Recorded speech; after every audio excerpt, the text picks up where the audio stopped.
following is a conversation with YouTuber, musician, public speaker, artist, CJ the X. You might have seen the podcast we did with PF Young back in June or July. I'll link that in the cards. We get into some of my favorite topics in this chat. Number one, creativity. I love talking about creativity. The whole idea of it fascinates me and how it works and yeah, my struggles with it over the years and the different forms of it. So we get into that, talking about that a lot, and CJ's creative process and my creative process. CJ also gives me a good education in pragmatism and the different thinkers within that. And at the end, we got into a whole chat about dreams. And yeah, I love dreams. So that was really cool.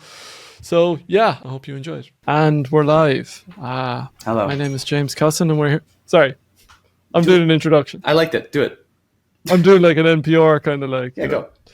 I'm here with creator and influencer, CJ the X. Influencer. How was your day been? It's been all right.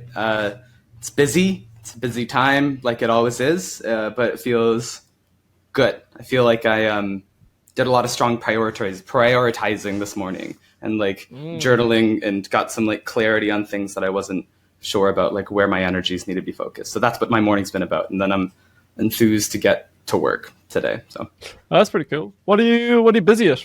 I still like just imagine. So you just, well, not just got back. In my mind, you just got back from doing this big tour. Yeah. Speaking tour, this worldwide speaking tour. So in my mind, you should still just be relaxing for like, I don't know how many months in my mind that gives you off, but I guess not. So what are you busy working on? Yeah, no, in relative time, I did just get back from a tour. It was not a worldwide tour. It was just Canada and the UK. But it's multi-continental, some would say. Yeah. And UK and Ireland, of course, because I went to Dublin and met you there. But I did the speaking tour. I came back and I don't know. I feel like I maybe did like a few, like I can't pull off much vacation. I did take like some dedicated like 2 weeks of actual vacation after that. To tell the truth, like I felt like I needed a work retreat actually after that lecture tour. I actually needed time to like get back into like the reading and writing and decide what to do and to process the tour itself and to refocus. So I actually just got back in actual time, not relative time, from 5 days alone in a cabin. With no internet and all that. That's so I just to get some writing just done. completely plug out. No, I had a couple bars of data if I needed to do anything. So I was but yeah, pretty much just alone. Just brought supplies and just did reading, writing, praying stuff. You know, that's class. And so now I think that honestly the lecture tour, and we can just get into this later, but it made me feel rather than like I'd reached a summit, I felt like I was at the bottom of everything again. Like I feel like I was just starting something. Oh, like really? I felt like a baby. Yeah. So I completely did not feel like I had arrived. It was time to take time off. It was the opposite. I feel like I'd entered into a space where I was like a newborn and I needed to like start. You know what I mean? Is that like beginner's mind? Like, did you feel that during the tour, or was that kind of afterwards? Was it the work of the tour itself and being like, oh, this is a whole new skill set I'm learning, or? Yeah.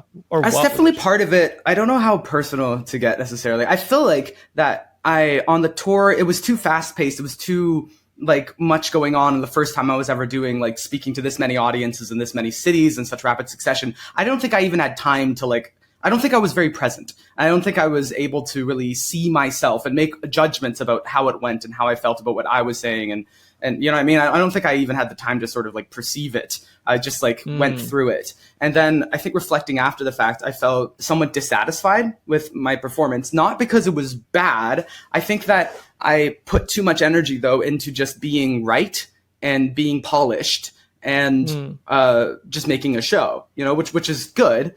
But I think that I didn't do everything that I specifically can do with the live audience. And so it took me a while to like reflect on that and figure out what that was. So you've done, before this tour, you've done live talks before, right? I've done live talks, and I found out that I could do it the same way that I found out I could do like a video essay. I found out that I could just control a room for like an hour and a half and I could get laughs and I could say interesting things and people had a good time and people showed out. So I did know that. Yeah. Because when you're talking about like perception, it seems like you were just in flow. But then I get what you're saying about the form of the content, where you're like worried about being right, and I get how that could interfere with it. But like, I was in flow. I was in flow. Like I do go flow state on stage, and it's natural and it's a good time. So that's definitely true. And I think people had a good time at the shows, and they're going to come the next time I'm in their city. So that's all good news. For me, it was more sort of like an interesting spiritual question, actually. Should we do a little more of an intro? Should we talk about some like normal stuff? I don't know. Are we expecting people to know about the lecture? This is kind of my, I guess. You just dive right in. Yeah, what are we doing here? But yeah, I guess it'd be interesting to dig down in some of the we could go a couple of ways. We can pursue the part about, we can get into the content of the lectures if you want, or we can get into what you're working on now. So you can kind of go a couple of different directions. We can talk about the content of the lectures, but first, I think you definitely are familiar with this idea. I think that I've been doing these live philosophy lectures where people show up and they listen to me like talk about real stuff from the world and give like a funny, entertaining performance that has an overarching point. It's like a sincere sort of attempt at intellectualism. And I think that I tried really hard to be right, because I think I'm trying to justify my sort of job and position in society, and that people look to me and sort of trust me and treat me like I'm interesting and an authority, or that like I'm smart and stuff. And so my reaction to being treated like that was, okay, I should read a lot of books and try to figure out, like, try to be right. I should make myself into the sort of authority that can be trusted if you are going to trust me. It seems like a moral thing to do. And it became like an interesting pursuit. But then I think that on my lectures, I think that I tried to just be this authority, like an intellectual authority. I put all this work into like being right, that I lost sight of what the thing is, that the reason that I can fill a room for like a comedy lecture, and like some person that like just dryly studies like China's like 15th century can't. It's like I'm also like you said, actually an influencer. Like I can actually change people's behavior. I'm a bit of a persuasive speaker, and I'm like a little spiritual and artistic. And I think that in some way, like I kind of like, you know, I had like lined up a headshot, like I had a room full of people there, like kind of under my control, that I could spellbind them and make them do something different. I could change the people in this room somehow. And I think that I shied away. Like I pulled up at the last second. Instead, I was like, let me just say correct things that are true and funny, sort of like take or leave it. And I didn't make like sort of a point very explicit. I didn't motivate the word correct there is quite interesting. So I really resonate with what you're saying, because I have that with videos, and I'm surprised you didn't experience that with the videos, and I wonder why. Because I have that thing of like, I guess because mine are more, not academic-y, but more educationally, I guess, than your videos. Yeah. I kind of have that academic bugbear in the back of my mind being like, hey, you better, are you right? Have you been thorough about this? Mm-hmm. So I really resonate with that. But then, what do you mean by correct then? Because like when you said correct at the end, you weren't talking about what you meant earlier. It seemed almost more like not wanting to say the wrong thing rather than saying the false thing, if that makes sense. Well, I think to some degree, Michael Burns, I talked to him about this after the fact, and he studied Kierkegaard. That's what I think he did his master's on, or whatever, his PhD, whatever. And he wrote a book on Kierkegaard, I think, actually, also. And he brought up to me like something from Kierkegaard's journals, I think, or something, is just this idea that like decision is the magical word demanded by existence, something like that. This sort of, it's just raw existentialism, where it's like at some point you have to choose to do something and take the risk and like kind of commit and risk being wrong. And yeah, but that's it. Like if you don't decide to like take a risk and here's my statement, here's what I'm intending to do, then you haven't quite lived. And so there's this danger that Kierkegaard talks about, I think, which is endless reflection. Like we can reflect and reflect and reflect, but that's quite safe. That's not really living. That's not really doing the real thing of life, which is at some point you make a decision and you stake a claim, and you know what I mean? You risk being judged. You risk being something by acting instead of endless reflecting. So when I mean like you can hide in your attempt to be correct is what I mean. I think that's part of what I was doing for fear of the immensity of what I was experiencing on tour, of like hundreds of people showing up to me all over, like realizing like all these passionate people will come and listen to me. And how do you deal with that crushing weight and responsibility? Is like, well, you could try really hard to be really correct and just give information you know to be accurate and difficult to argue with, and then don't even overinterpret it, but like let people interpret it, just like present it and then be like, okay, now I'm an object for you to sort of analyze. I think that was shirking some responsibility, though. Basically, I think that I avoided saying, here's the point of what I'm saying, here's what to do about it in your life tomorrow and tonight, here's why I care about this. I don't think I took that extra step. So I feel like what you were saying is just about my YouTube channel. Like that feels like where I don't know. I feel that thing of I've been like afraid to, I don't know. I think there's definitely a fear there, and it's kind of, the justification is, oh yeah, I'm being rigorous and I want to be truthful and cover all things, but like you can't cover all that's almost like perfectionism. You're trying to protect yourself from attack by anticipating it in advance. And I feel that's limited the amount of play that I've allowed myself to do. But yeah, so I wonder why your talks are like that, but your videos aren't.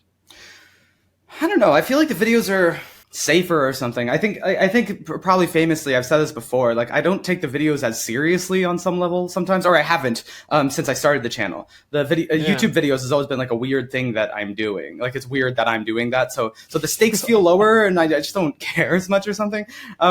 Versus speaking in real life and influencing people while they can like see my eyes, being on stage with a live audience is something that I'm aware that I can wield power when I'm there. I've known this for a long time. And so I think that I felt like I was scared to like go back there or something. Sorry. And that gets kind of personal. I wonder, that's so interesting. Cause what was going through my mind when you were saying that, I was like, is that about different comfort levels? Cause like, I had that with YouTube at first, I think I was just like, this is just play. Cause when I started, I did a podcast. Me and a friend were just doing a podcast in his cottage, just talking about the psychology of Irish mythology. And at that point, I was like writing these articles. It was taking me like a week to write an article about I was writing on Medium, so it was for a broader audience. And this was just, I was like, oh, we're just play. It's just play. We're just having fun. And I was like, oh, the ideas, which I've been like, one of these ideas I would have been caught up on for a week if I was writing about it, is just pouring out. And after that, I started YouTube. There was another lockdown. I started a YouTube channel, and it was just cutting loose. And I was like, oh, this isn't my thing. Of course, I'm not a YouTuber. So I just get to throw it out there. And it was like, I think that like spirit of play is so important everywhere. Like if you can embody that spirit of play in life, I think that's golden. For sure. I mean, the way that Lewis Hyde writes about it too is that you have to treat the gift of like creativity, like the gift of the muse, you have to treat it like a gift. And so long as you keep treating it like a gift, like like it's play, like it's like I have this thing for free, I just have to let it move through me, and with this kind of gratitude and curiosity, and like he is with the principle of Eros, you have to treat the gift. It's like if you have inspiration or an idea or passion, then you need to like breathe it in and then like breathe it back out. And that when you do that, like it kind of it escalates, like it increases. It's not transactional in a way that depletes. And then once you start worrying about trying to like take this gift and turn it like transactional somehow, which I think happens when you apply instrumental reason a bit too rigorously, when you're like, wait, am I right?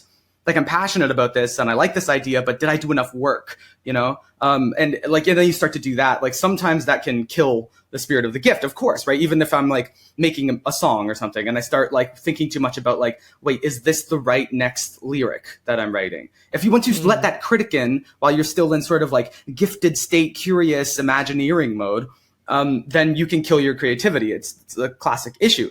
I do think though, the way that you came upon like trying to be correct, like it's not a bad impulse, particularly in the current environment. I think it's actually a good impulse to not like, because I generally don't preach like this sort of, just like believe in yourself, just like throw something out there, and just like, I like, especially in our current sort of like political and intellectual climate, I think we're drowning in people just taking a risk and throwing themselves out there. And I actually think that's not good. You should be loyal to, coherence and like history and like, whatever craft and tradition that you're playing inside of. I think that matters a lot. That's like an essential part of it. And so I don't think it's a bad impulse that you or I have. That's like, I want to try to get this right. Like, I don't want to just like talk shit and then get money and attention for it. And I admire that about you. Actually, I think it's probably what you and P.F. Young, like Paul, like things that you both have demonstrated on YouTube that I think are very interesting are this capacity to say, okay, that I don't want to keep going this direction that I'm going. I don't like the kind of attention I'm getting. I need to rethink this. I'm going to change what I do, interrupt my own success even, in the name of of having principles and like being loyal to sort of facts and even outcomes that you want to see in the world, and being willing to change yourself to make those manifest, and not being willing to accept the wrong kind of success. So I don't think it's inherently a bad impulse, but you know. Yeah, I think it's just hard to strike that balance, because I do think there's the element. I think part of what happened to me was getting colonized by the algorithm as well. I think that's like there's a warping of the way you think that comes with that. It's a lot of like things obviously go into it, but then yeah, I think obviously because I resonate with what you're saying, because you know W.B. Yeats's poem The Second Coming, kind of about the end of the world, like things fall apart, the center cannot hold. But you know, there's that line in it, the best lack all conviction and the worst are full of passionate intensity. And that's kind of, I don't know, it's just like a map of demographics for an era where things are fragmenting and falling apart. It's just some people just go for I'm just going to say the thing that like makes me angry, or that I'm feeling most, and I'm just going to say it. And then other people are like, oh, maybe like become too cautious and they're kind of overwhelmed by the complexity. Yeah. And then like on the other hand, when it comes to art, because you're kind of saying that as well, I wonder what you think about the difference between, like, we'll say Bob Dylan and Leonard Cohen, you know, that famous conversation they've had where, you know, there's that apocryphal story of them sitting down, I think it was a cafe in Paris or something, and Cohen asked Dylan how long, he said, I love Just Like a Woman, how long did it take you to write it? And Bob Dylan says 3 minutes. And Dylan asks Leonard Cohen, he says, Love Hallelujah, how long did that take? He said 10 years. Like, those are two, obviously Cohen, like, and the way he thinks about it is like as a polished stone versus like a rough cut stone of Dylan. He's like, it's not better, it's just they're like different things. But that seems like another element. Like Dylan is just play. It's just like, oh, I'm just going to do the next thing. Whereas, yeah, Cohen is this, which I think you've very much got that Cohen thing. You know what I mean? Because you like the amount of time you've spent working on videos, and then you have this level. You have a standard, like the Jordan Peterson video is an example where you're just like, yeah, it's not good enough. I might have spent a year working on it, but like, whatever. Yeah. Or not whatever, but you know what I mean? It's like, if it doesn't meet the standard, you're not just going to rush it out the door to be gone with it. Yeah. So I wonder where you think that fits into this kind of atlas of creativity. You know, honestly, sometimes like in this moment, like I feel like retreating down into a very materialist pragmatism. Like sometimes I do, you know, because I'm like, you just do the thing that works. Like for a while, you got to just keep trying stuff. You know, I described to some of my other musician friends, but artists in general, where they're like, well, how do I find my way into the industry? How do I make a career out of this thing that it's not clear to me how to make a career out of? And when they're asking for my advice about it, the only advice I can give them is it's like you're in this dark room and you're feeling about the walls and you're just in a little box and you just have to keep blindly feeling around and groping around, and then suddenly something gives way and you have a career. That's how I describe how my career went. And you just have to keep trying shit. So there was a time when I thought maybe it was going to be valuable for me to set up more of a routine-based work month through like Patreon. I've tried like a million different things. So I was like, maybe I'll try doing Substack, and then Substack introduced notes. It turned into Twitter. So then I just deleted my Substack and I moved to my website, and then I was writing essays there, and then I stopped. And then I'm an essay that I want to put on my website. And then like I tried making more regular videos, and I tried taking time off to work on the giant Jordan Peterson video I was working on. And then I was like, okay, scrap that. Let me try to do like other stuff. And then now I was just like, man, today I'm going to work on more on that Jordan Peterson video. Like I have to go back into a little more obscurity, non-regularity, and take and really work on the projects I'm most passionate about. So I think you have to just keep changing and course correcting and trying to get back to that magic one way or another. And for some people, I think the routine thing really helps. I think for me, I really have to trust the direction that my passions are flowing, which is hard. Because I think when I'm beating myself up on trying to complete something faster or to be working on the correct thing, I don't know if it works. Like, I just don't know. I just don't know if I'm capable of that. I think that I have like access to a daemon or a muse or whatever, and that I need to let that thing work through me. And so I don't know, but then this is like, sometimes I think about the difference between what's good advice for people and what advice that I'm saying is partially like step 1, be CJ the X, step 2, stop not being CJ the X. So like, I don't want to give advice that's not for useful for other people. Because for me, what appeals to me, like that doesn't appeal to me. That which part? What I just said? Yeah, there's too much going on. You know what I mean? It's like, so I think it's great advice for someone that's starting out. It's just like, hey, you just try things. And I love the analogy of being in the dark room, and you're just, because I had that where with that podcast I figured out, oh, Reddit's a thing, and then that's how I got my early growth on YouTube. Was I was just like, oh, the philosophy subreddit, and that kind of got me started. And so it was just kind of like, and I'd gone from making courses to writing from life coaching, and then ended up on YouTube. It was just like such a discursive pathway, and then I kind of found my signal and I honed in on that. So I think it's that, like, try a lot of different things. I love that as starting out advice, because I think that's the only way you find what your random skills are, and like where the gaps in the world are. But then, I think you struck on it right there, though, is when do you catch a signal? Because I was trying a bunch of things artistically, like I've staged plays, I've released like rap albums, I was doing, I was worship leader in a church, I was doing audio engineering for like live events for the city, I was trying to do production and mixing and mastering for musician friends of mine, I was trying all sorts of shit. And then YouTube was the thing that like I tried, and then I got a signal. Like I was like, oh, this is where my like personality, my being is appreciated, and I need to just keep pressing on this thing. So I put most other things on pause to just press on this YouTube thing, because that made sense. So I think when you get a signal, I think this is like one of those things that people could sometimes be maybe too disparaging of, and like mythologizing of, like too disparaging of, let's just say, capitalism, and mythologizing of the artistic, like lone wolf, like thing that doesn't earn money, is just based on your pure inspiration, whatever. I think that capitalism, and in this case it would be so the money you get, but also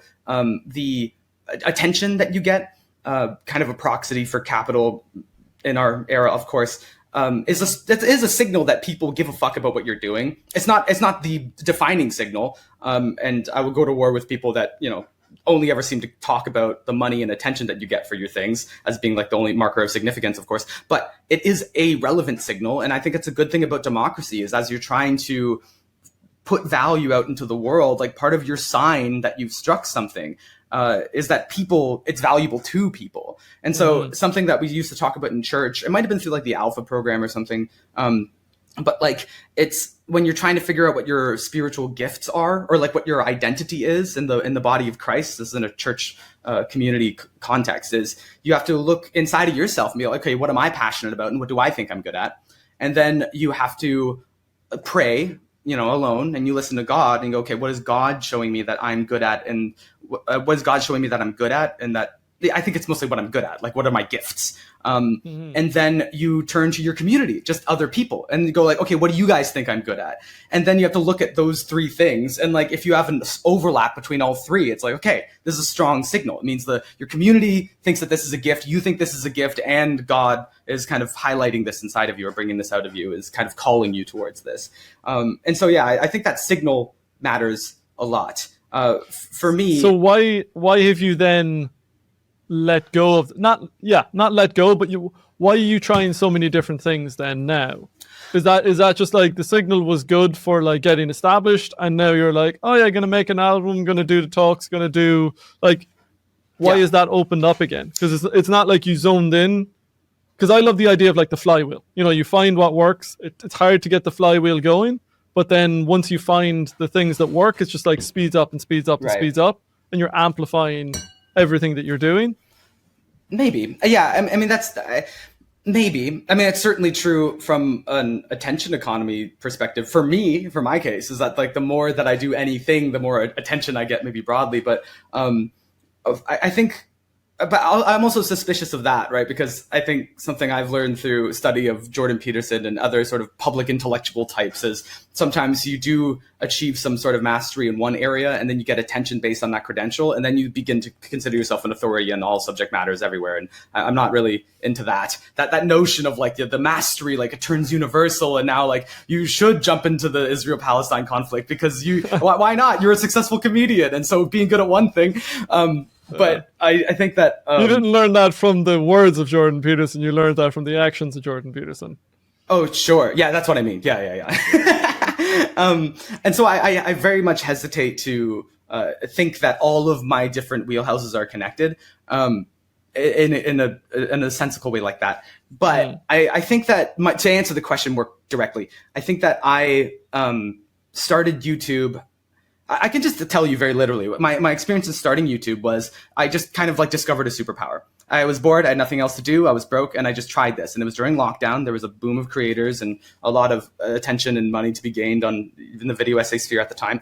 And so that was just natural and fun and crazy for me. And I just tapped into chaotic, fun, silly, and just said ideas that I've always had because I've always done this sort of like from the hip philosophizing about art and about God and stuff. And so that's what I was doing, and that got traction. And I was like, okay, so here's the signal. This is where I am appreciated, so I should invest in this. So I did that. And it was, again, it's easy when you first start. Every 3 weeks I was cranking out a video essay when I started. Insane. And then I discovered that I could make essays about something more substantial with this Bo Burnham, Jeff Bezos thing. It's like, okay, so this is about something real. So then I started on a philosophy journey, and I started studying and being like, okay, let me like become more learned and like cite more books and try to fashion myself into like a reasonable like authority of some kind. And I feel like I kind of bottomed out with that. With the Stranger Things video, and then I started working on the Jordan Peterson video. And I feel like that turns into, I was like, you read too many books, you become bad at making a video essay. Because I'm not having chaotic fun anymore. I'm just showing lots and lots of quotes and trying to show how much I know and trying to like just be, and I'm like, okay, so now I'm losing the fun, chaotic passion thing. And I was like, okay, so then maybe I need to lean deeper into that and really be well read, like take it seriously, go ContraPoint style. And then with the Jordan Peterson video, it kept ballooning in size and scope until I felt like eventually I was like, I'm not ready to do this. Like, I don't think I have the power to do whatever this thing is that I started trying to do. I don't think I am ContraPoints. And so then I made an effort to try to break back in and get back to that fun. And so that's what I've done over the last few video essays. And I think I've gotten pretty good at it. Like, I think I found a pretty strong balance of the fun and the media analysis and the philosophy. And I thought I would make that just regular, and I just start cranking those out.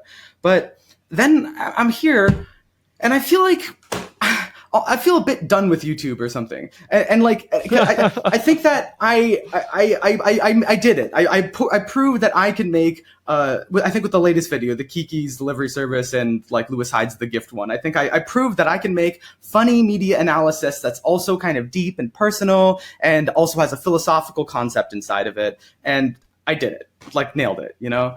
And I'm like, I don't want to do this. I don't. I just am feeling now. I feel like I need to take myself a little more seriously, and I think maybe it's also because I'm getting a little older. And I feel like I reached maybe like the top of this ivory tower I've constructed for myself, where I am like outside of institution and like accountable to no one, and doing that thing that I liked for doing. And I can also do all the other stuff, like the lectures, like crazy, like people come out for the lectures. They care about me, you know? And so I did it. I feel like I did it. Okay, so what now? You know? And now you're ready to move on. Yeah, like, oh, yeah.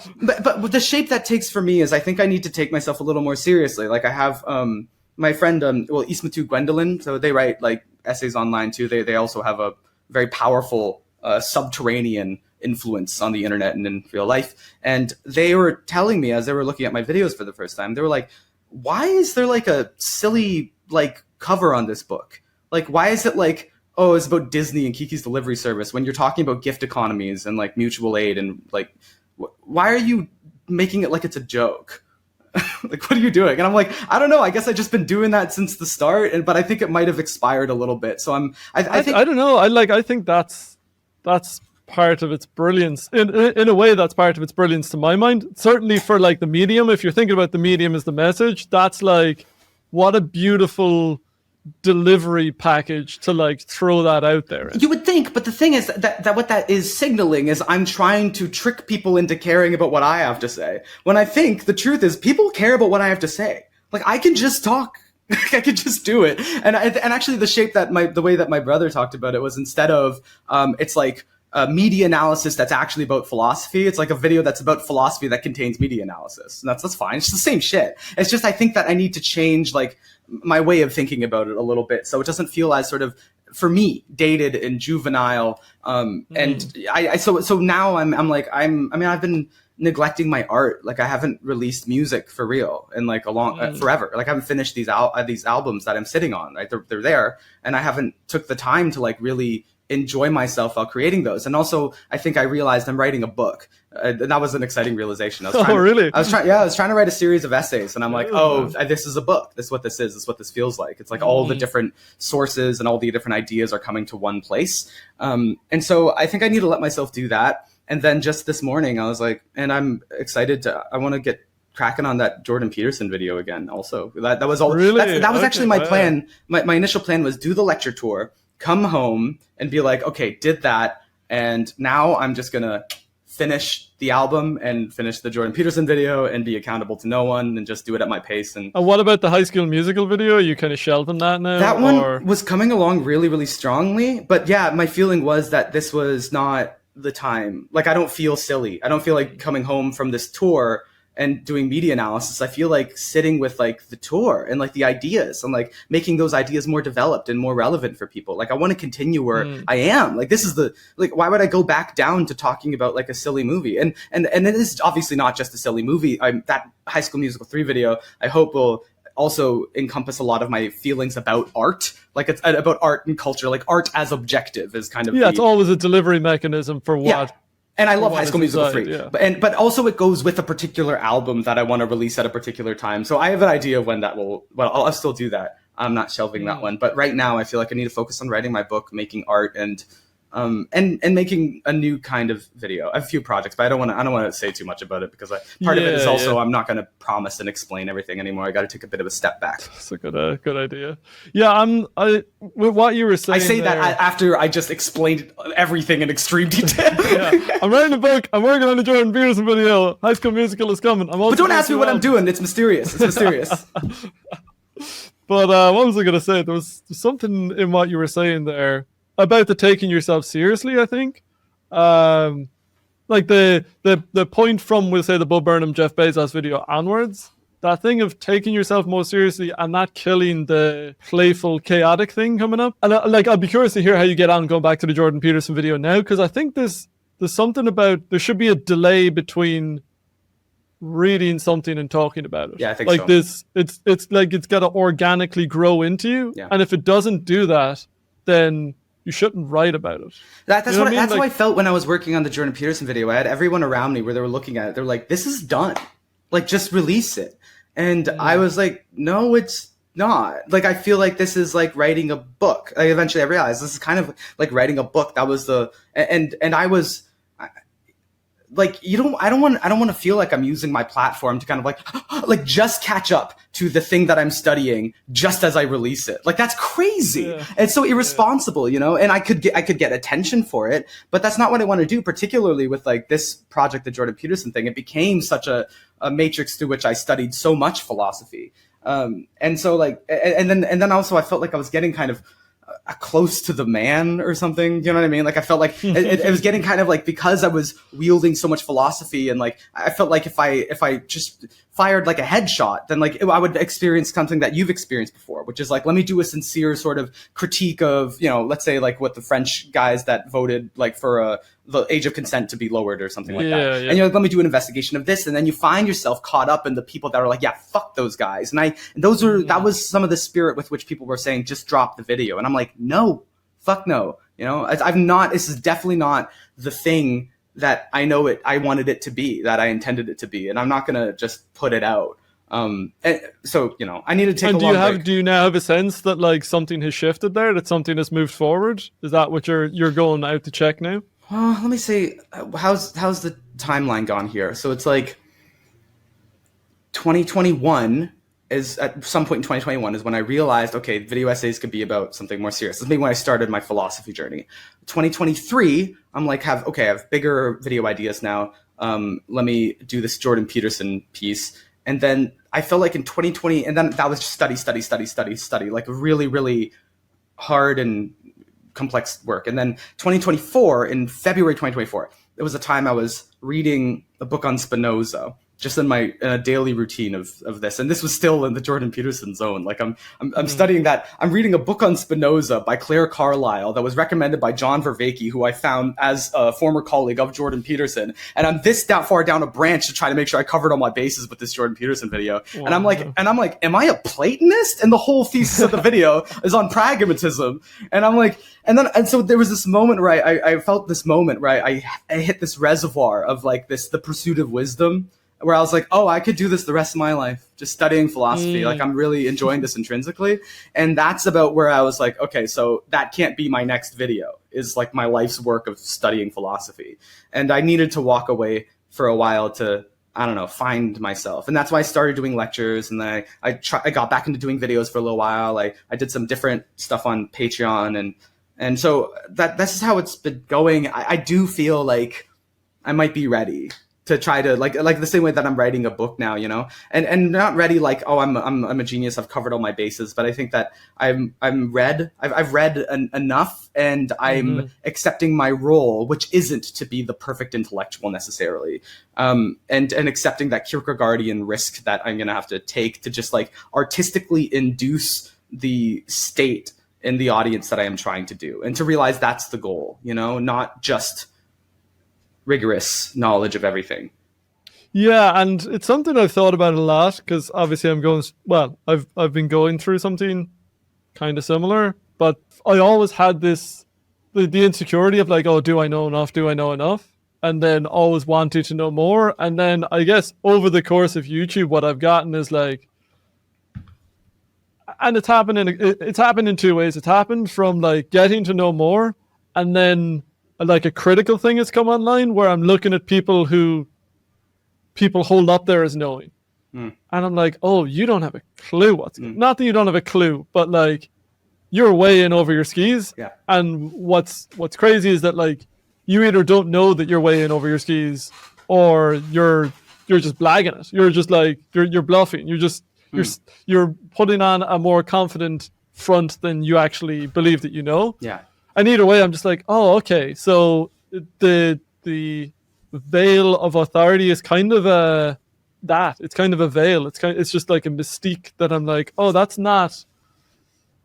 like a part the intellectual plays, especially the public intellectual. And it kind of makes sense when you look around and you're like, oh yeah, everyone is so specialized in terms of knowledge. But, you know, they say Leibniz in the 17th century was the last person who knew everything. Like, there's a few people in history who have known everything that there is to be known. Yeah. It's like, think of how much has been written since then. How could you possibly know everything, or like enough to talk about, as you say, about the Israel-Palestine thing, about like economics, about politics, about philosophy, about history, like any one of those subjects, as you said, China in the 15th century, that's a whole life's work. Yeah. You know what I mean? You could spend your time going through that to really get to know that. And so I guess it's a confrontation with limitation, and also a realization that other people don't have an unlimited. Even I look at people who are like very, very, very intelligent, and consumed is probably a good word for it, way more knowledge than I have, way more books. And I'm like, I don't know if it made a dent on you though. Like it's like you've read them, you've consumed them, but like the amount of writers who have actually like transformed me. Yeah. I can probably put them on one hand. You know what I mean? Yeah. Like my relationship with Nietzsche, my relationship with Jung, like Wilbur is another one. Even though, Wilbur has gone through a particular disenchantment but like even still, it's like a transformation that's within me. It's like the thinkers who have really reworked and reshaped my psyche and my soul. That's a very rare thing, and that you can't have a crowded like mind with like 100 different people in there that shape you that much. And so I'm like, okay, you've read the Western canon, that's great, but like how much of that has I don't know. Well, how much have you flattened yourself to an archetype or flattened yourself to like a collective caricature of that knowledge based on the story? How much did you just get a confirmation of what you expected? Like if I go read Moby Dick, I kind of know what Moby Dick is supposed to be about. I'll go read it and I'm like, oh, now I've read Moby Dick. Was it enjoyable? There was like 50 pages talking about whales. Kind of boring, but like I've read Moby Dick. Whereas I don't know, like there's other novels that have transformed me, and I've been like, oh my god, that's a part of who I am, and I think that's what's valuable, and so it's coming to realize that like, okay, when I'm putting stuff out, maybe it shouldn't be educational stuff as much, or like it's finding that thing of like, where's my voice in this? Because I can continue making educational videos forever about other people, about what other people have thought, and maybe there's space for that, and maybe that's like the business plan. But then there's where's my voice? When I started YouTube, I had it more than I have it now because I've taken in so much more knowledge, and I'm like, what's become of it? Like, it's not cooked. It's just like, it's this, I'm throwing more and more ingredients into this stew pot. Whereas when I started YouTube, I was kind of cooked. I was kind of like, oh yeah, I've got a solid, I kind of know what this is, and there's so much room for play here. Whereas now I'm like, I don't know what's going on. I'm still cooking. Yeah, it's a bit of the, it's the tyranny of instrumental reason, right? The idea that if you just accumulate enough data points, that greater and greater coherence is just going to kind of manifest organically. But no, it's not quite enough. I think, and that's where really like, that passion, the guiding light has to be the passion, right? And not just passion, like not passion unblemished by contact with reality, but the passion that actually like gets signals when it touches reality. Like the passion has changed and moved through reality. Like I noticed, for example, right, when I'm like, I thought since I was 16, I was mad that everyone around me was saying like, well, art is subjective, and something about it rubbed me the wrong way. And as I've gone through all of my research and everything I've done, I'm realizing like the depth of what my conviction about that can actually be that impulse, that teenage impulse can resonate with a really long arc of history and with really deep and important ideas of like part of what you're talking about. The idea that it's revelatory. Art and truth, the pursuit of truth, the philosophy is supposed to be transformative. It's supposed to be that you come in contact with truth and truth changes you. And then there's sort of like the religious idea that, the truth changes you, but somehow makes you more yourself. Like you have to die and let the truth be the real thing instead of you. And then you subordinate yourself to the truth, but then the truth sets you free. And you might be still you on the other side of that, but like more clarified and with like, that's supposed to be the pursuit. It's not just accumulating information so that you can regurgitate it, or even accumulating information so that you can argue your case better. It's supposed to be a real pursuit of wisdom. And this is where I realized like I'm much more of a Platonist than I formerly anticipated, because then if you think about that through like an artistic context, art, is it all about like what I like? Is that what art is about? Is me finding things I like and just like, or is it like art feels like a thing that comes very much from outside of you that tells you who you are? It's like you're playing on its terms, and these are this sort of really touching reality experience. That's the thing I've always been passionate about. And so I always perceive the art is subjective mantra and assumption to be the sort of deflationary thing where it's like it's used to end that conversation. It's actually used to take art a little less seriously, or rather to repress this immense feeling that we get from art. To like repress it and to kind of double speak about it, like, oh well, that's not real, that thing that I like base my life on. And then like you're like, no, we just like it. And so then I don't know, it just becomes more like a cool kids club thing then, right, where it's like a way you can kind of bully people and... it's like it's a reduction so it can be dismissed. Yes, it's kind of right. And so when you dismiss that conversation, what are you left with? I think it's really just repressed status play, basically. Like, you know what I mean? If you're like, no, it's all meaningless, and then so you're ending the conversation explicitly, then all that's left is the like subconscious status play of, people trying to prove their value by liking cool things and like just agreeing with people that agree with them. And that they're just doing all of that now without talking about it and rendering it like explicit. Sorry, I don't know if that made sense. I'm kind of diving into a different area. So I'm curious from what you were saying there, how do you square the Platonism with the pragmatism. So are you a Platonist? Are you a pragmatist? Is there a contradiction in those? Are you both? I don't know. I mean, I guess, and this is where I'm probably mostly like I don't know. I'm non-binary, James. That's what it is.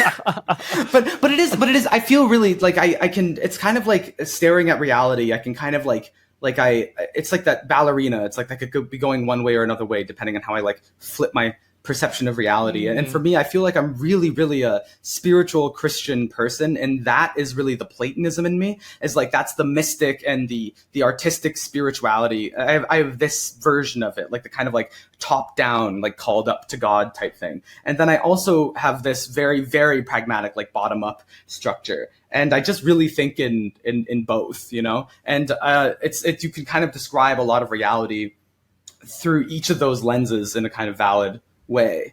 Yeah, I really like that. That's a good answer. It's the Gestalt switch, like so, like depending on it's contextually. You're not trying to like warp them together to be coherent. It's just like some of them. It's kind of pragmatic. It's like one of it makes sense in a lot of contexts, and then the other one makes sense in other contexts or looked at from another angle.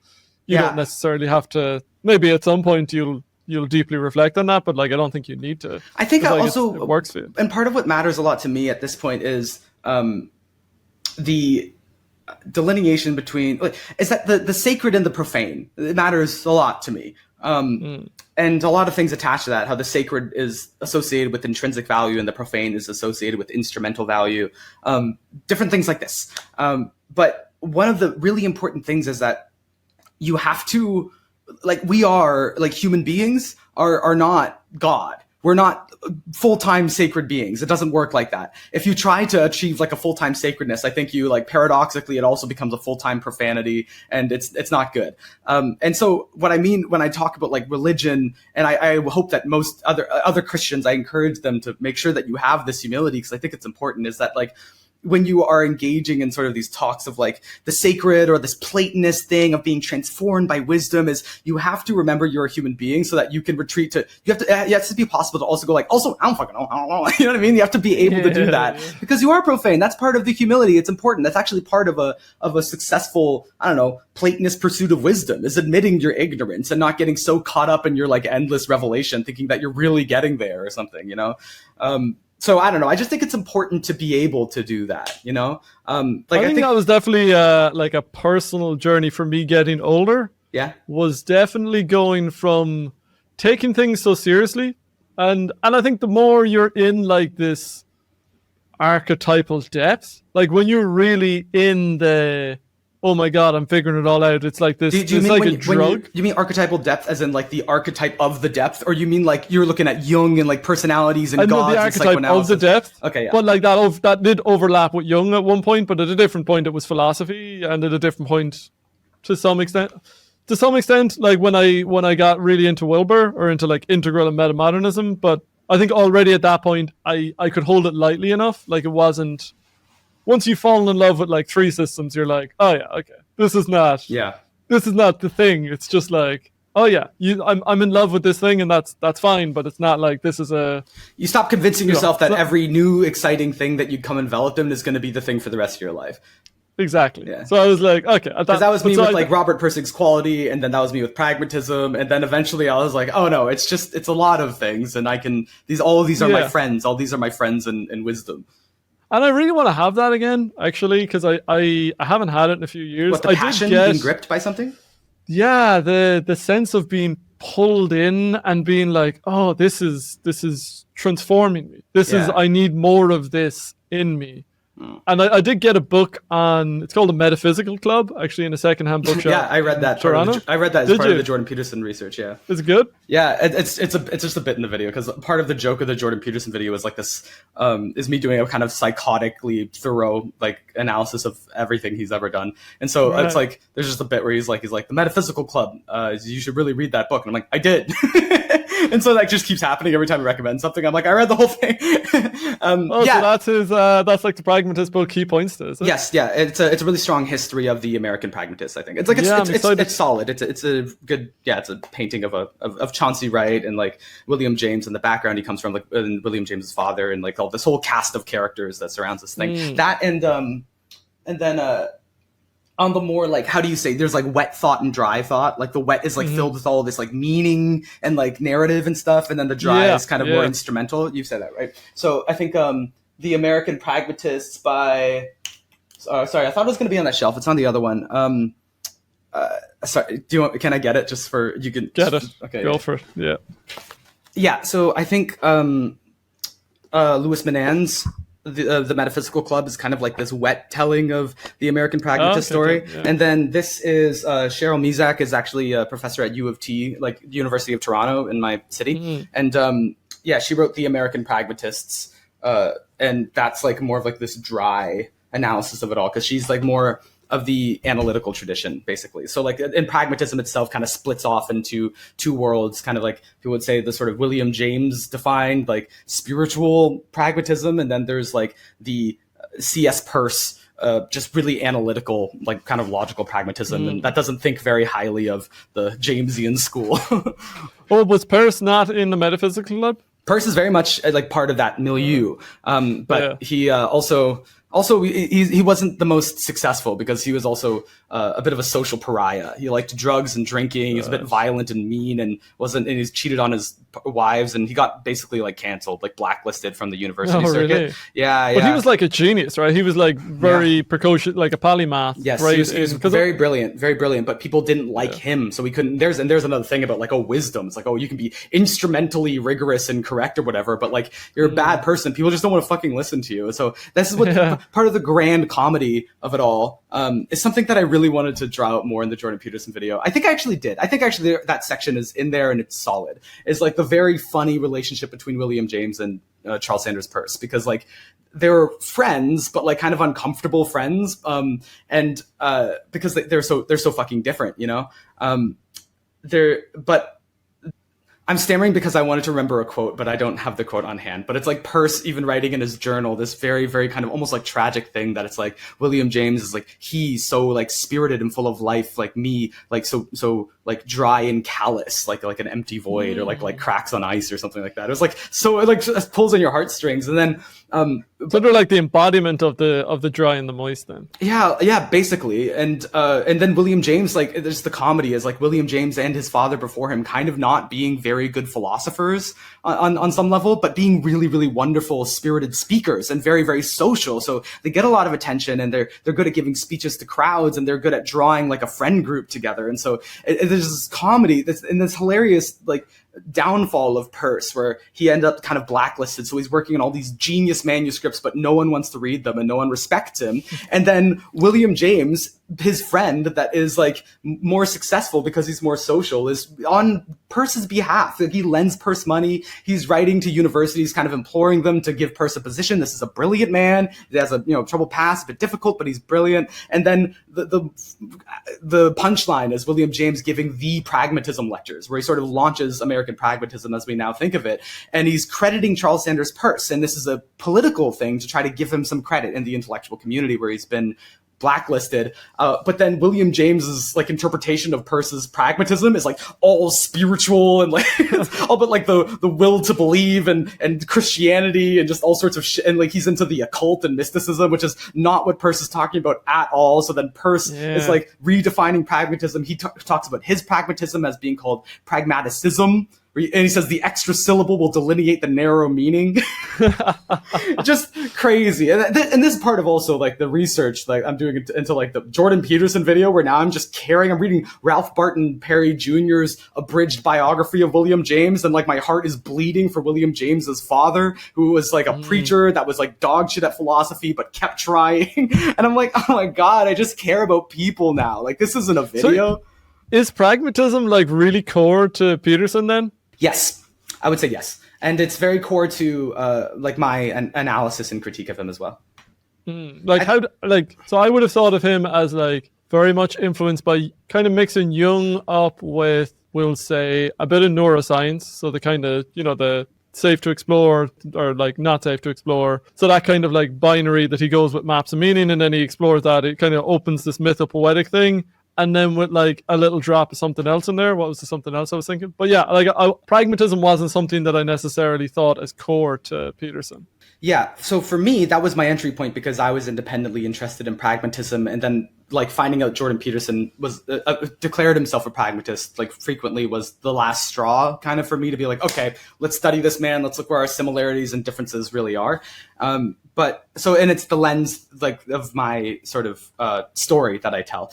But I also think that pragmatism is 100% foundational to his entire system of thought, because his in Maps of Meaning he talks about pragmatism very explicitly, but like he takes a sort of evolutionary, like biological evolutionary angle to pragmatism. And I think the whole key to Peterson's theory of everything is this biological evolutionary pragmatism is the kind of co-aligned, happened simultaneously alongside a religious pragmatism, like working out of ideas and the shapes of gods and narratives and stories, and that they are like intrinsically linked. Which is, you get some of that like zany statement where he talks about how like, some image of like the serpent around a tree. He was like, I think this represents the spine.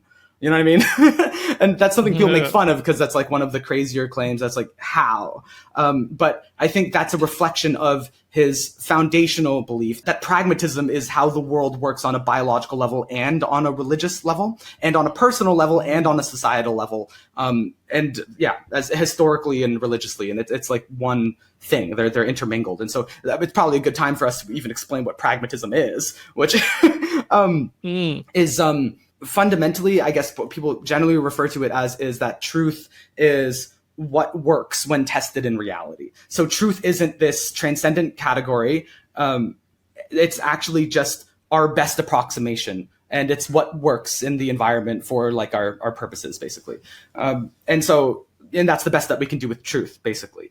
So that actually lines up with like the scientific method. Like there's a degree to which, as Cheryl Mezak would argue, pragmatism is just the accepted thing now. Like everyone kind of knows this. This is disseminated. The Oxford and the Boston, the Harvard pragmatists, like their ideas are just kind of taken as a given, because when you're working in science, that's how you kind of assume is we have our best approximations of the truth, and you kind of expect our models are going to forever update or whatever. Like there's like kind of a burden of proof to kind of believe enough. There's a reasonable doubt. We have it in the courts, and there's like an intellectual humility about it, instead of thinking like, you might have done as like a Roman emperor that had the Catholic Church on your side, that no, I know the truth and that's final and it's not up for questioning or doubt or testing.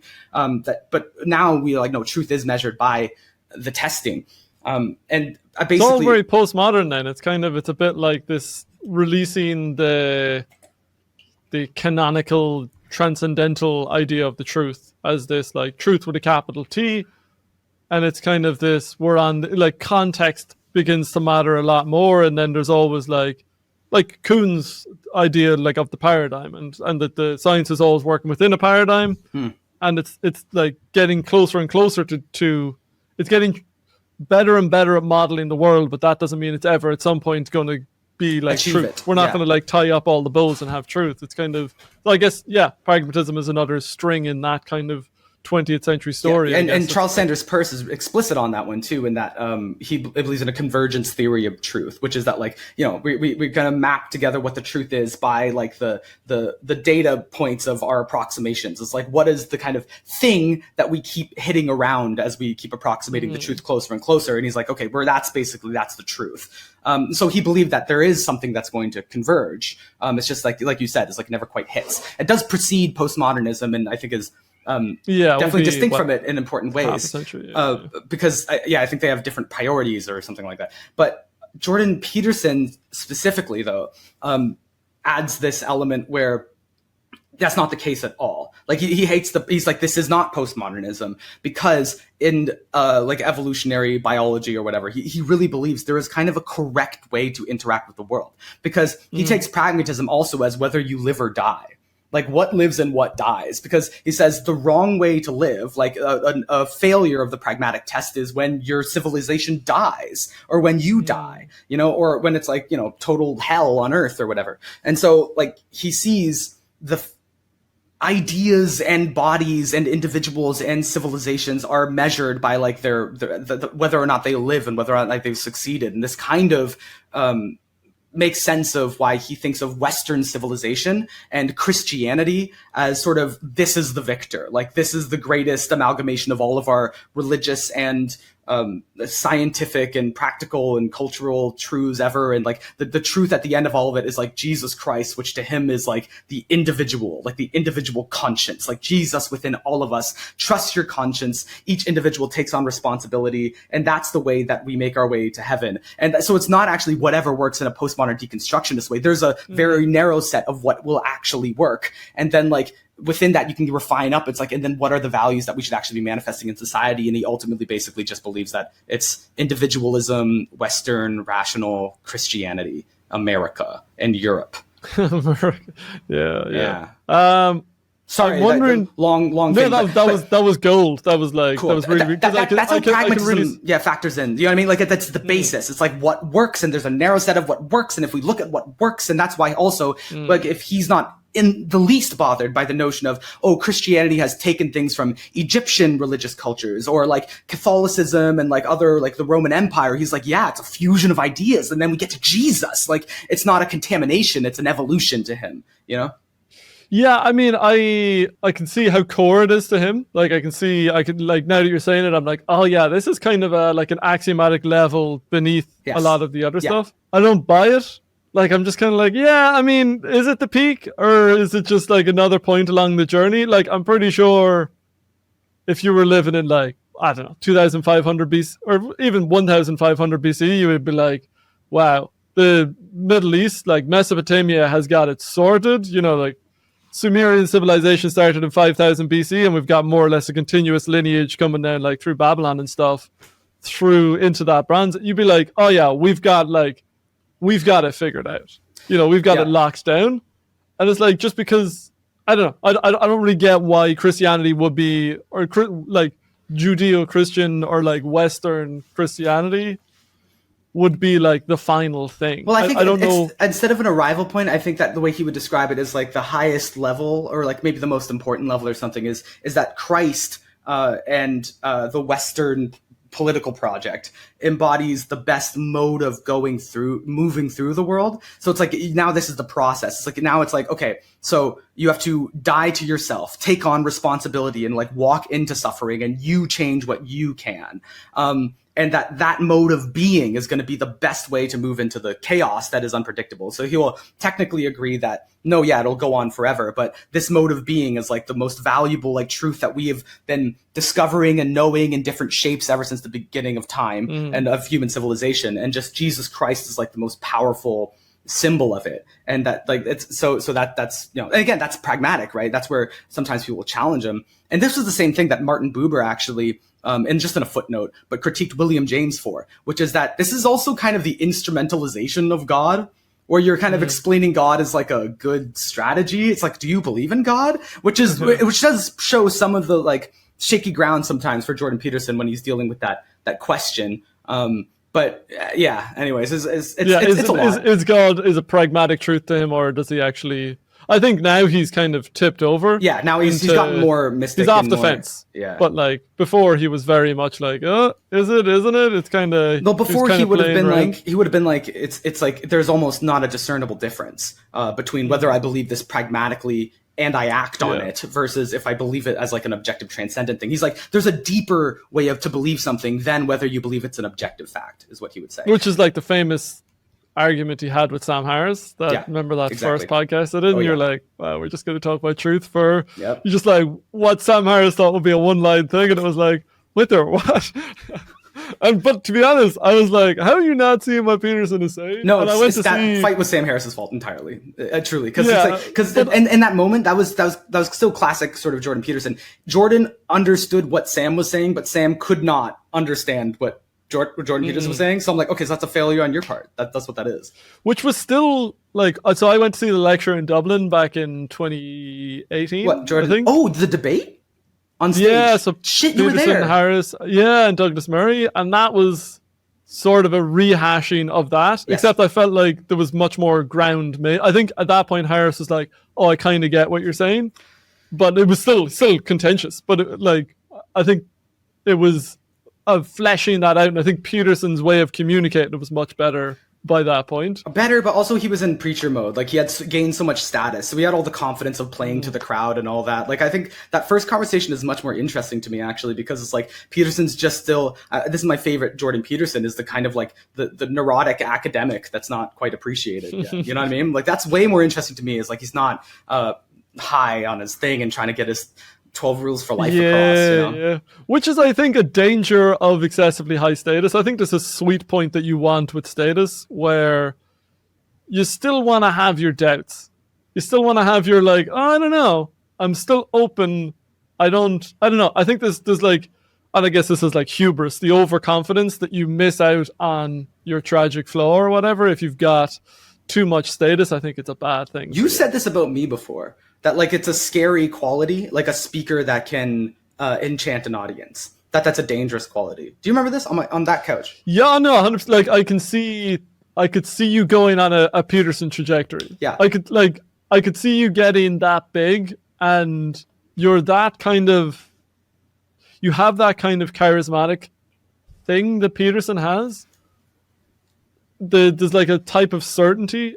And I'm like, oh, I can, and I think I described it as the tragic flaw. It's like the thing that makes you, that can catapult you to greatness, but it's also the thing that could undermine it in its own way as exactly, well. Yeah. Which I find like it's such a fascinating. That's what I was scared about on tour. That's why on the lectures I feel like I didn't go that final step. I did in Edinburgh, like my mom will not let me forget. In Edinburgh, that show, I did the thing that I can do that is good for me to do.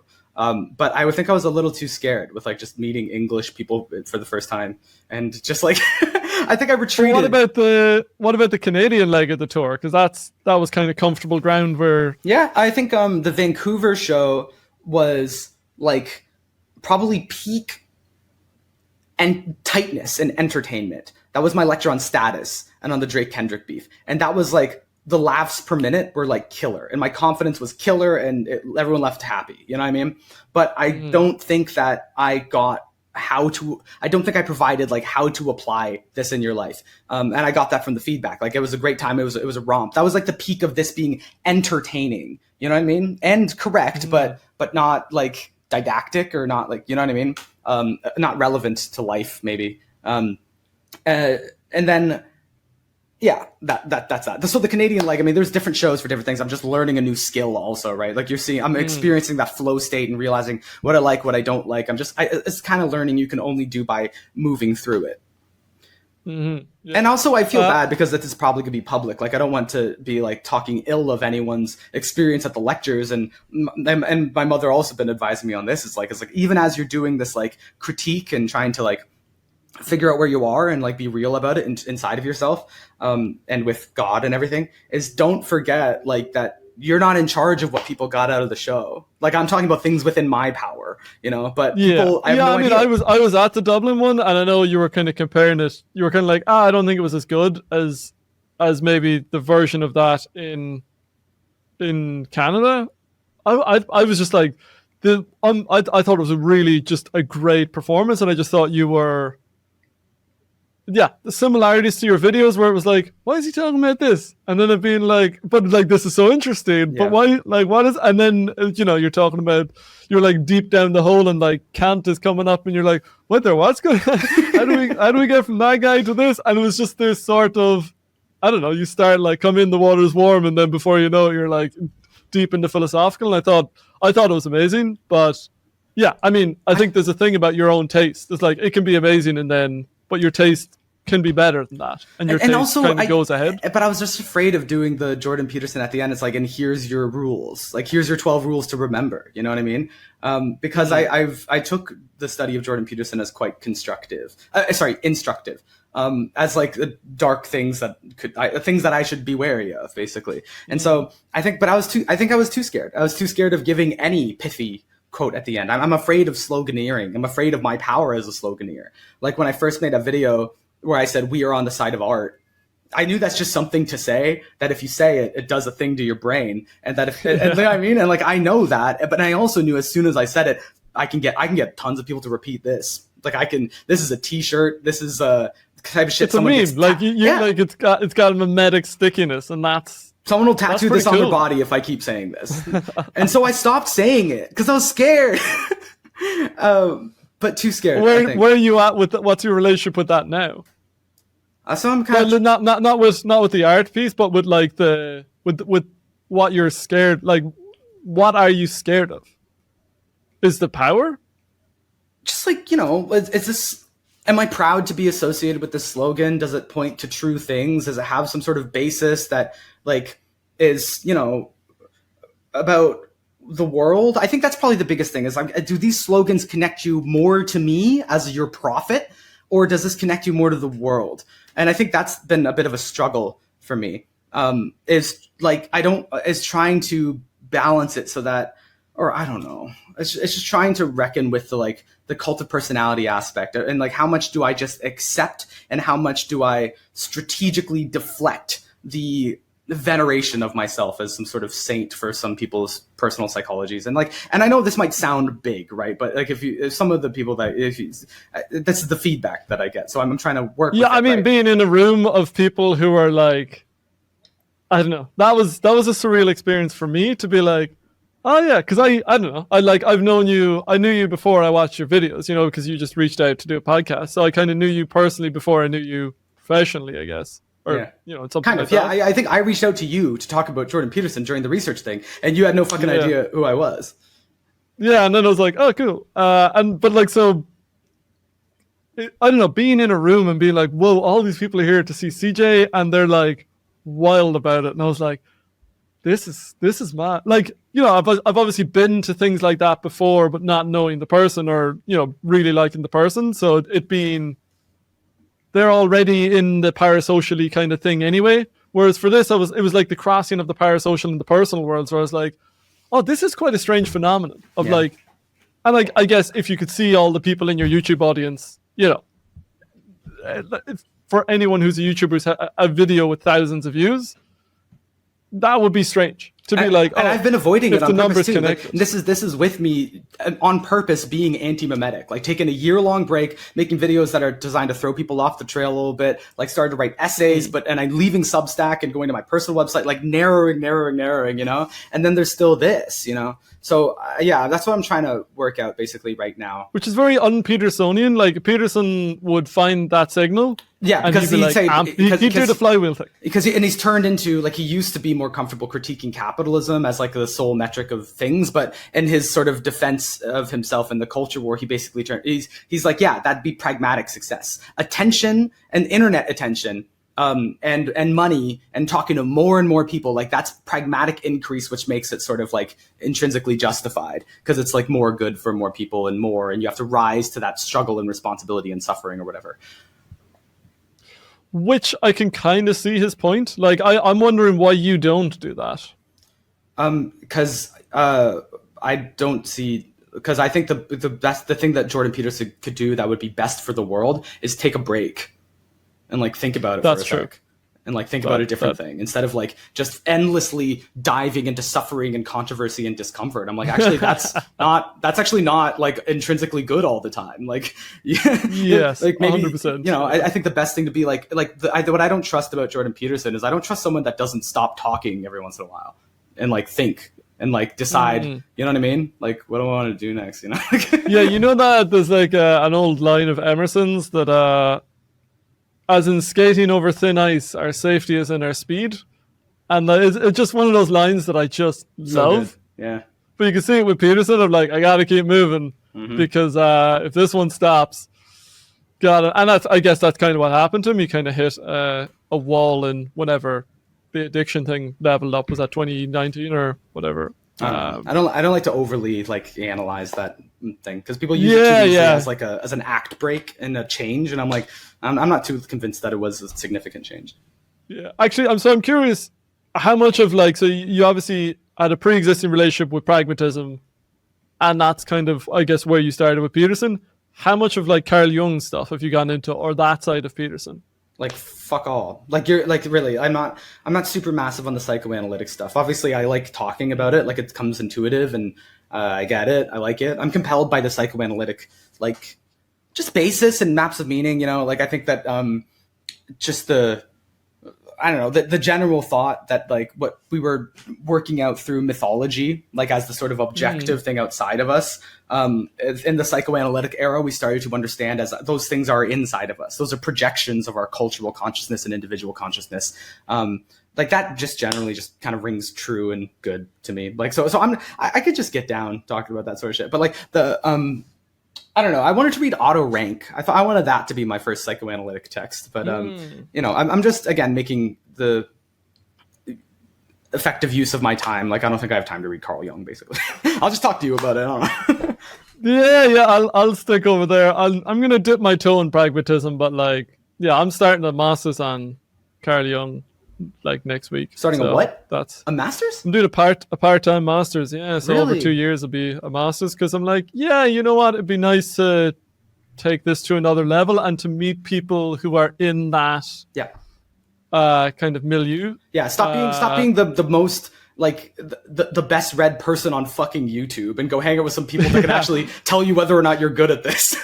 Start going into the real world. Yeah. So yeah, I think that's going to be nice, and it's also a friend of mine did it, met him through Vipassana. He did it a few years ago, and he said you kind of get to steer your study a bit. So you kind of get to what you want to focus on. And I want to study dreams because I don't think there's a good theory of dreams out there. Yeah. Like Jung's isn't bad. It's not great. Like, no, it's good. But I'm like, there's all sorts of gaps in this. And I think I have some sense of, I don't know, from like my study of dreams, I'm like, oh, I think actually this might be going on. So it's not this monolithic thing as he put it, but it might be that plus this, and this.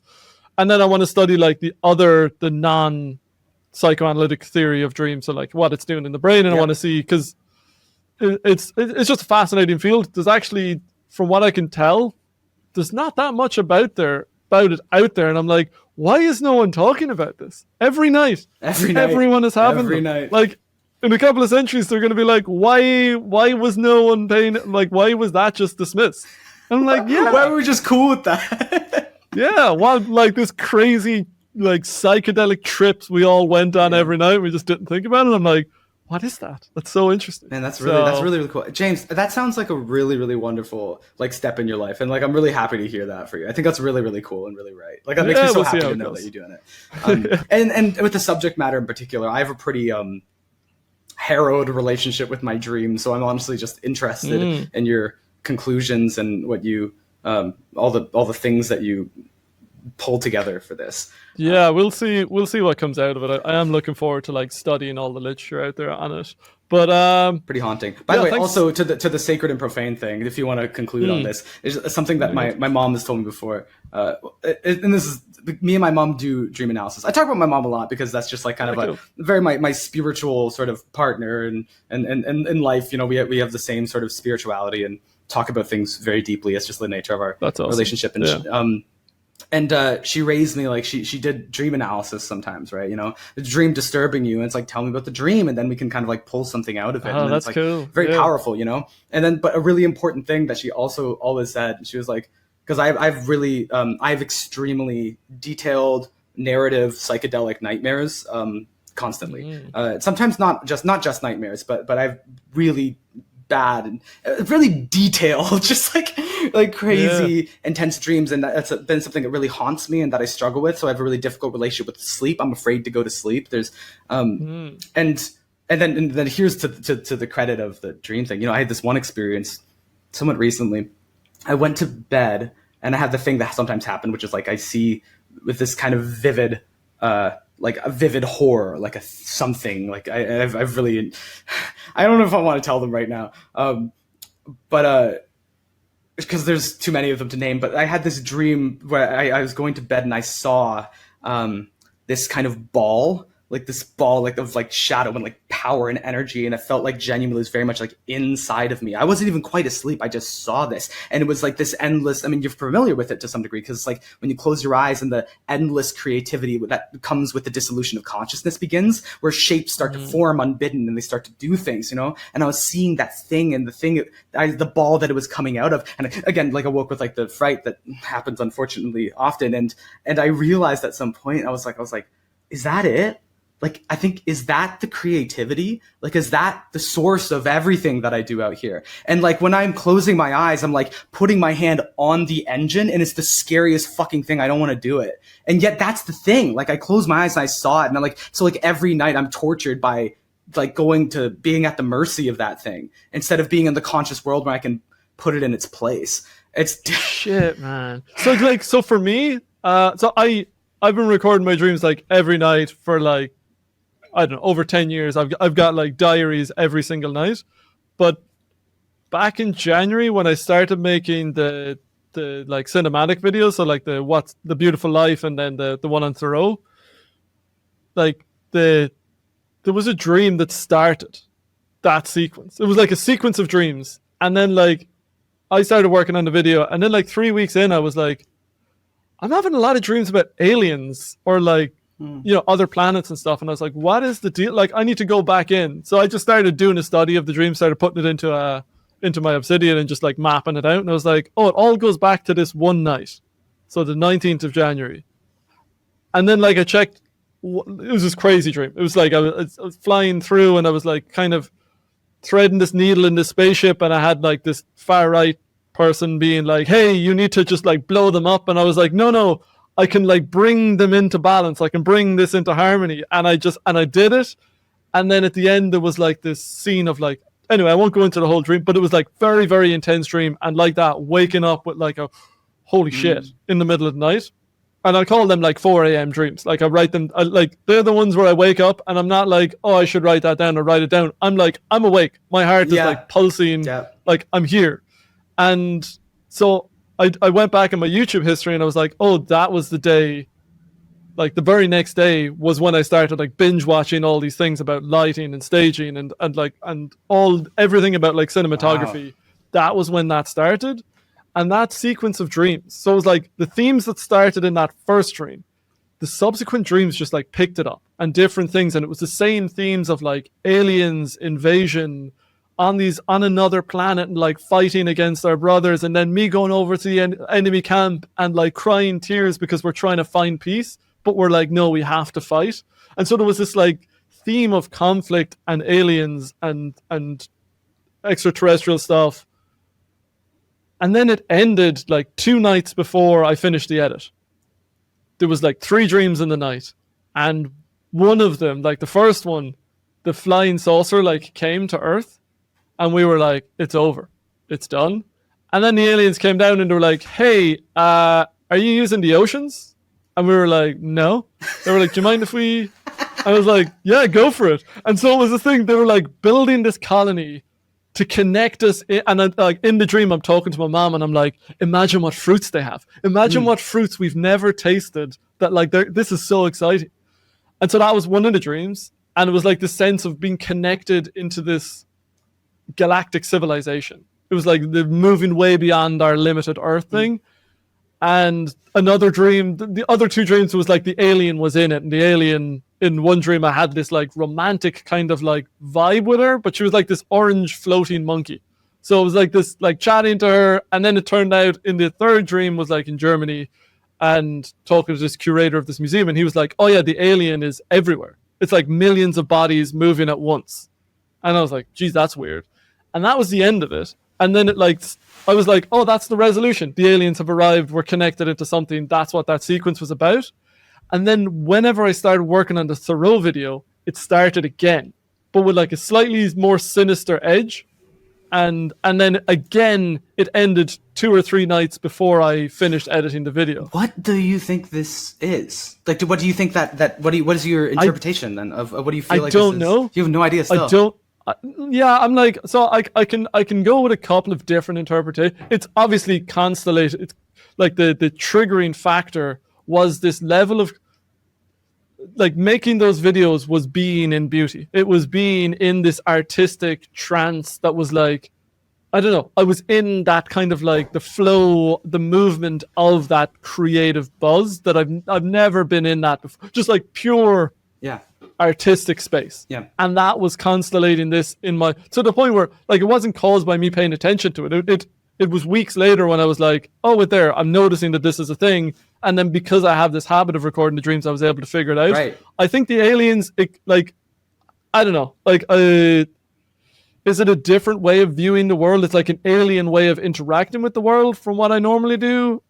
But another part of me is like, I don't know, am I being colonized by something? Am I being connected into some greater, like, energetic thing? Like, I don't know what that is, but that's what I want to steer the Masters thing towards. Because I'm like, I want to... It definitely, to me, like, definitely reads related to what I have told you before, which is that you're too like curious and intellectually honest to like have an idea, like, or that you're so constantly checking yourself, and you're always like, okay, I need to figure out the real thing. Okay, what's the past? Where's the new path? Okay, maybe this train of thought. No, I disagree with that. Well, maybe you need to look into it. And now I see the benefits of that. Okay, and then you're just doing this endlessly to the point that I know it frustrates you sometimes, because on some level you're like, where's my vision? Where's my passion? We talked about this being a bit of a difference, where my focus is so selective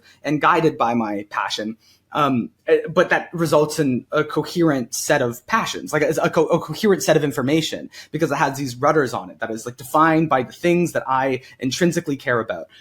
Versus your experience, you are so much more well-read than me. I mean, it's been a shock. When I first talked to you, I was pretty impressed by how much you had read and how wide your interest range is. And I feel like over the last few years, you've gotten just even more powerful to this crazy degree that like, you're just an exciting person to talk to. There's not a lot of, I don't know a lot of people that, just think as wide and deep as you and still remain curious and are eager to take on new things, you know?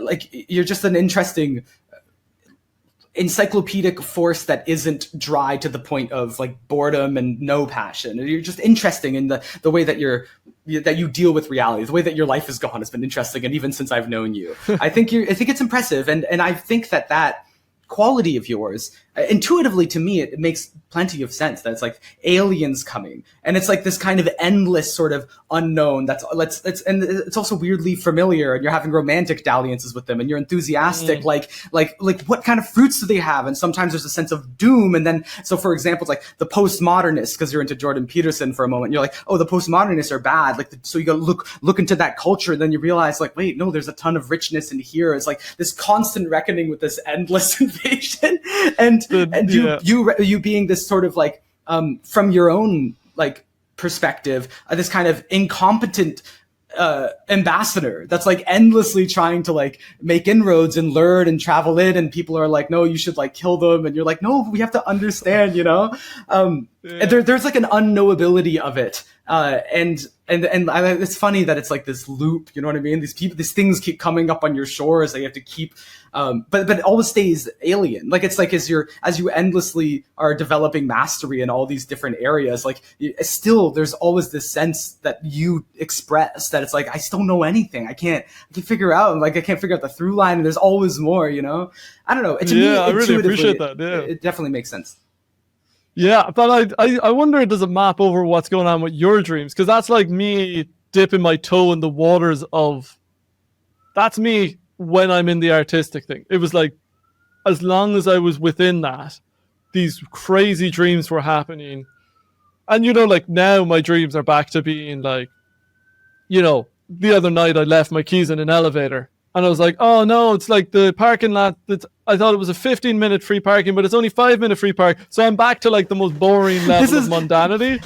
This is, by the way, this is the thing I was going to say about my mother with the sacred and profane, is like raising me, like I'll tell a dream and we'll sometimes get to the bottom of it and like unpack my nightmares and stuff like that. But the important thing to also have that my mom emphasized to me even as a kid, she was like, also, Sometimes it's just a dream. Sometimes it's just a dream. Yeah, you don't have to think about it it's any good. deeper. It's good to have that grounding thing of like So I'm kind of, I don't feel much desire to look into the Keys dream. I'm just like, okay, that's cool. Maybe that's like a data point for if I do a deep research or whatever. But with the other one, I'm like, why is there this energetic sweep up and the dreams are talking to each other? Yeah, that's crazy. And that's it seems really like your dreams, if yours is this consistent pattern, I wonder, is it that creative comfort, like, because it was the artistic that, like, and I've had this constellated in the past, but it's usually culminated in hikes or something, or like some kind of major transformational pivot like that. But this was just like artistically created, and the dreams were so neatly together.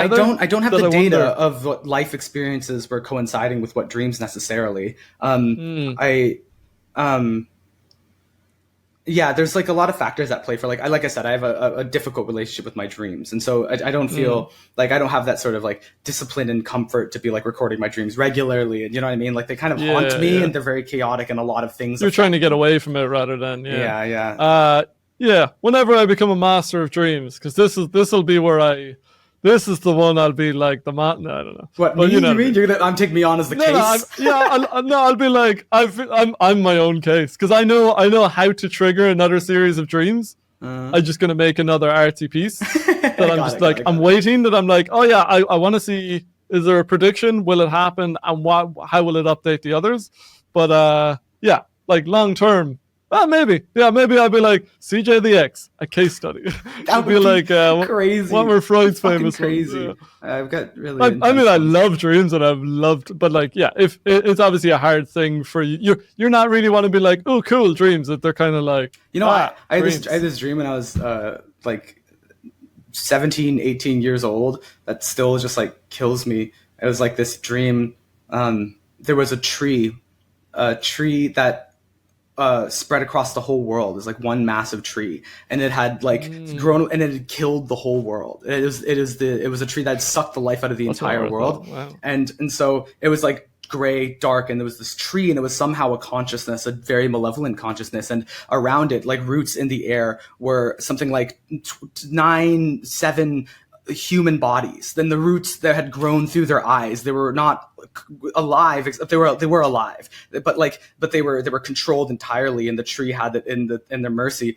And so I knew these were the last humans. These were like the last 7 or 9 humans, and they weren't like conscious or able to do anything about their experience. But I watched the tree make the decision to end human life, and it took the life out of those bodies, and it ascended into this new consciousness, and I was the consciousness. And it was the most horrifying thing I've ever experienced, and I woke up screaming. So it's like that one stuck, but like this is the kind of level of some of the things that are like, you know, I mean, that's mythological, like, you know what I mean?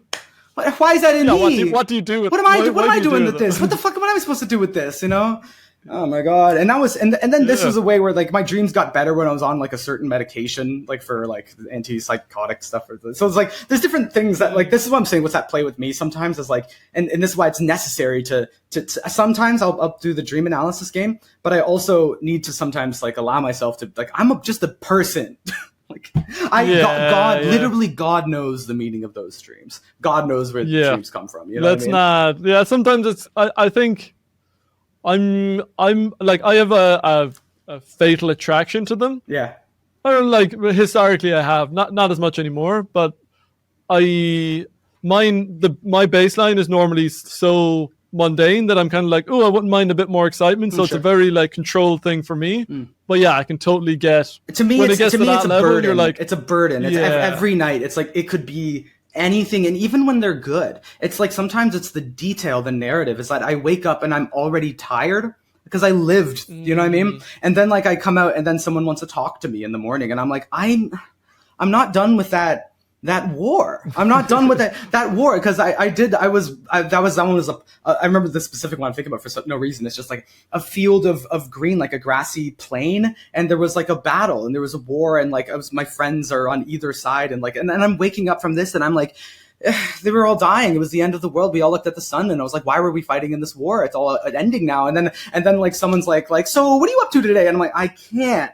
Like I can't. So for me, it's the burden of detail. Even that one wasn't even horrifying. Like that war one. That was like, it's just that crystal detail and like the length at which they go on, even when they're meaningless. It's like it just keeps unfurling. I remember what I called it kaleidoscoping at some point, like just because with a partner, like I was just explaining, like I woke up and I was kaleidoscoping, and it made sense over. I'm just like, I just can't right now. I'm gonna need a while. So to me, very much it's just a burden. Like it's a nonstop torrential, like it's a fire hose that won't turn off, and it's hard to deal with. Yeah, if you could have that level of like, if you could have the agency to turn it off, then it might be a cool thing to tune into. But like, yeah, as long as you're at the whim of it rather than at the helm, then it's pretty. I'll tell you. I can see. Tell you a detail that is perhaps like a luminous detail that people can just have is I definitely dream less when I drink. Just a thing. Okay. So there you go. People can just have that and just walk around with that and make of it what you will. Yeah, you know that like it's like alcohol and THC suppress dreams. So, but like you get a backlog, like when you stop drinking or when you stop smoking, you get like way more intense ones afterwards. I'm familiar with the balance. I'm familiar with the transition point, that painful transition point, and then also the leveling out and like the muting on the other side. I've definitely at times I've experienced all of those different things.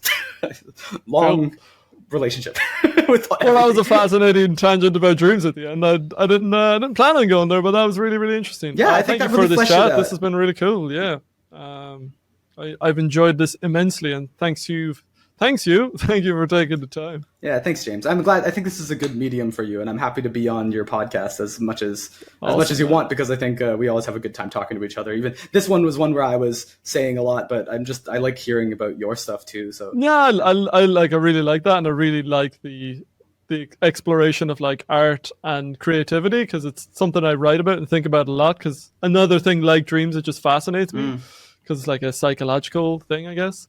But I have one more question for you. Sure.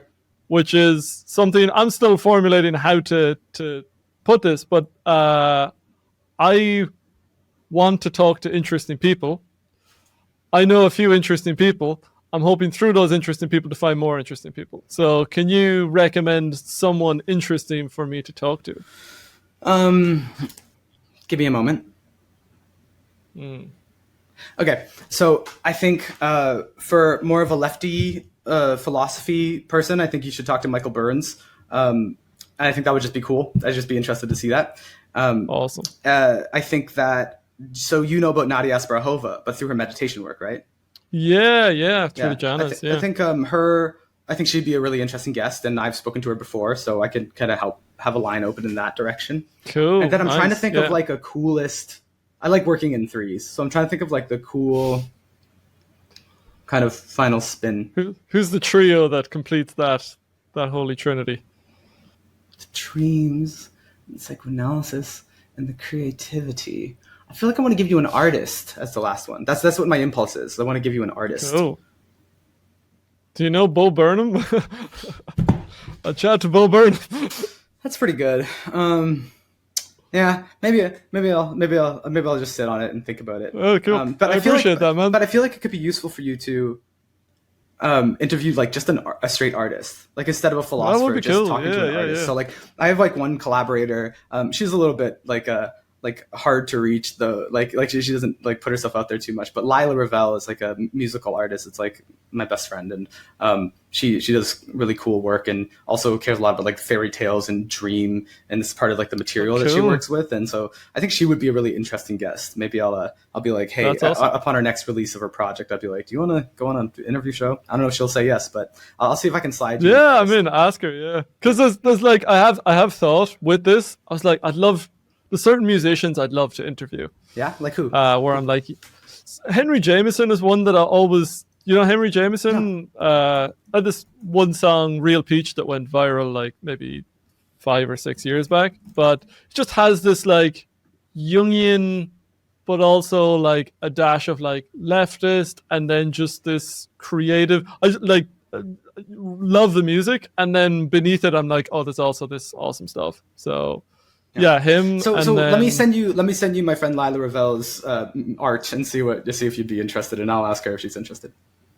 Awesome. That sounds great. Sick. Cool, man. We'll end it there. Thank you so much. Yeah, absolute pleasure.